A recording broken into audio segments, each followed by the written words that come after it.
This is where I've set up my NES collection,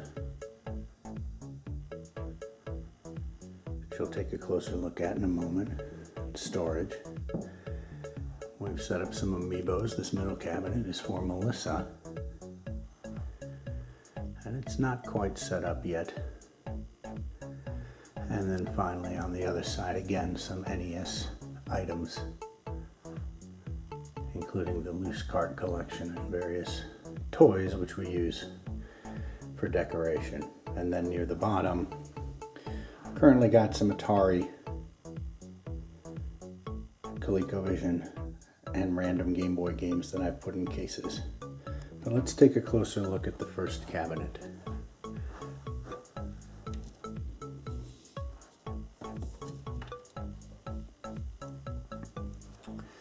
So on the top shelf I've set up an NES just for display, and some old Funko-Land sleeves, and a couple of amiibo that I thought would fit nicely with the NES era, the 8-bit Mario, original color, and Link.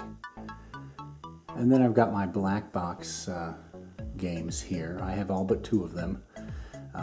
I do plan to put them all into universal game cases, but at the moment only about half are done, and then the manuals for the rest are over here. I don't have the manuals for all of them, but trying to get those.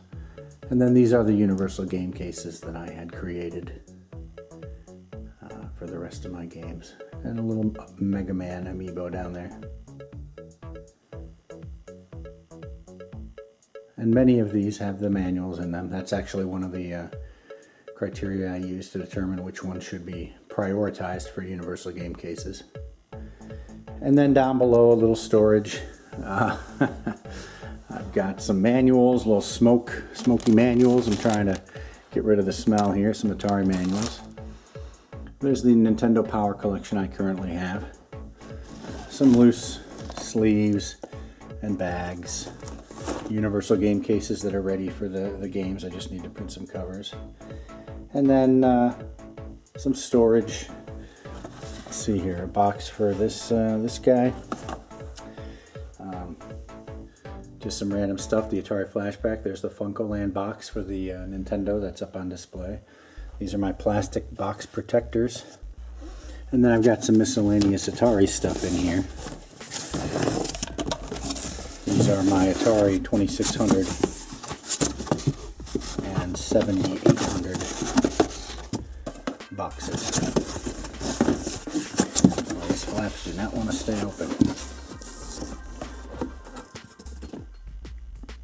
So, some random stuff there, stored under the cabinets. So these cabinets gave us a nice bit of additional shelf space, and then some storage. And then if we move over to Melissa's cabinets, we have put, I think this is all of her Animal Crossing amiibo up here for display, and her little Animal Crossing City Folk box. And then there's not much else. There's some personal storage, photo albums and things like that. So maybe by 2019 she'll have this sorted out a little bit. And then on this side I put together again some more amiibo that I thought fit in with the NES era, like Rob and Duck Hunt, and Mr. Game & Watch maybe doesn't fit, but since he's in the box he goes there. Why not put the NES Classic Edition box on display instead of tucking it away? And the Metroid, again Rob, the alternate colors, and Mario. And I just put the Mario here because he's the sort of the 8-bit version, but it's the modern colors. And then here's all my Tengen games. Got those all boxed up in universal game cases. Not all of them have manuals, but many of them do. And then here's my loose cartridges. I think these are some McDonald's toys or some little figures, whatever, that the kids collected over a period of time, and when they got tired of them, they just stuck them in here, or I asked them to stick them in here, and they did. So some loose NES games. I think I have over 200, maybe 250 NES titles. And then this is where I'm putting loose carts. I hope someday to put my Game Boy games in here, but for right now, I've only got a few in these cases. And then I've got my 7,800 games back here, just stacked up. And then next to those are the ColecoVision games. And that's these right here. And then I always liked the way Activision games looked, so I've alphabetized them. They're not in neat color order like some people do, but they're alphabetized. The Magic, Coleco games, there's Parker Brothers in the back, and then some random. I got CBS and Fox, and Mattel back there, you probably can't read them. Burger Time, Dark Cavern, Frogs and Flies, Kool-Aid Man, Space Attack. I just stuffed these back here, sort of the third party. And then I've got my signed cartridges. This is E.T., signed by Howard Scott Warshaw. That was at PRGE, I think 2014. And again, another Howard Scott Warshaw signature. Yours truly, HSW. And of course it's Yours Revenge. And then I have a Combat signed by Joe DeCour, who was one of the early engineers at Atari. I think he was involved in even writing or creating the hardware design for the 2600. And I got all these at PRGE. And then down here, it's a little dark. Here's where I keep the rest of my Atari stuff. Let's see, we got manuals.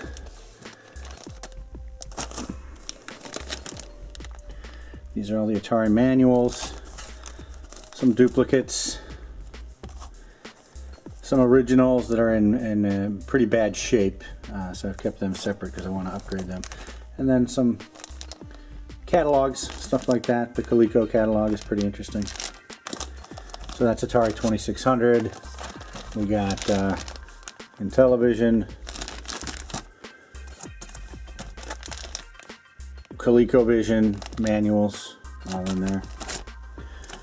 Oh, this has got to be, what, 5200? 5200 manuals. You can see the blue on there.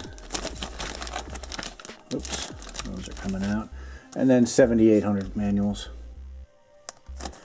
And then I have them all in these little, these aren't the most accessible, but they can be pulled out.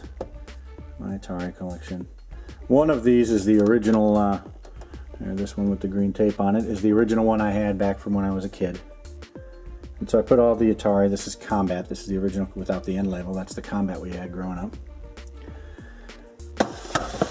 And then I found two more of these over a period of time, so I threw them in here. Again, these are all Atari cartridges because the third-party stuff is up on display up here. And of course, I've run out of room, so here's some more stacked here. Just in any order. And overlays. ColecoVision and television.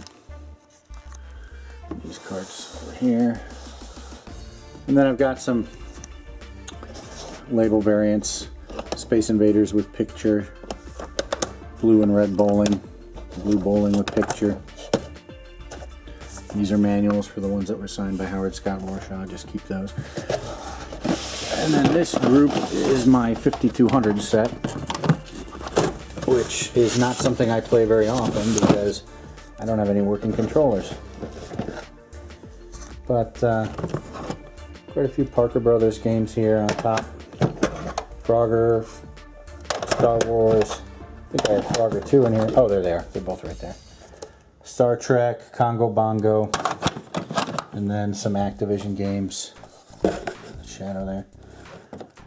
River Raid, Keystone Capers, Kaboom, and then a bunch of Atari games. Nothing special, just the ones you typically see. Oh, that's a good one. Robotron 2084. So nothing real special there, just the 5200 games. And then on the bottom shelf, I've got my steering wheel controller, which doesn't work. Some extra cardboard, a roller controller, which also doesn't work. I have another working roller controller that I use.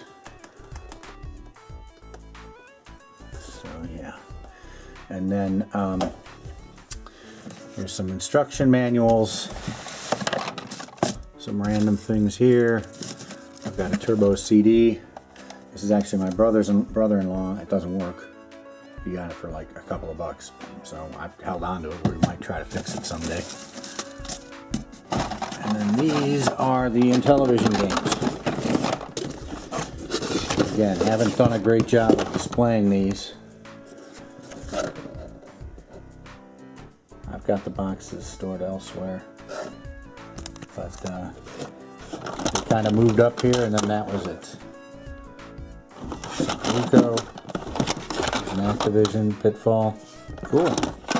Parker Brothers, Frogger, some Magic, Beauty and the Beast, and then the first party games. Lock and Trace, it's a good one. Astro Smash is a good one. I'm not going to show all of these. A couple of good ones I enjoy right there.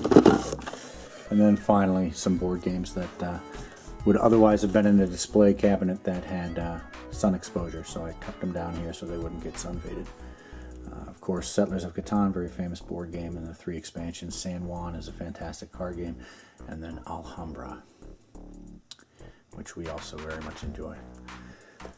So, miscellaneous storage, but mostly the idea is to be our Nintendo storage.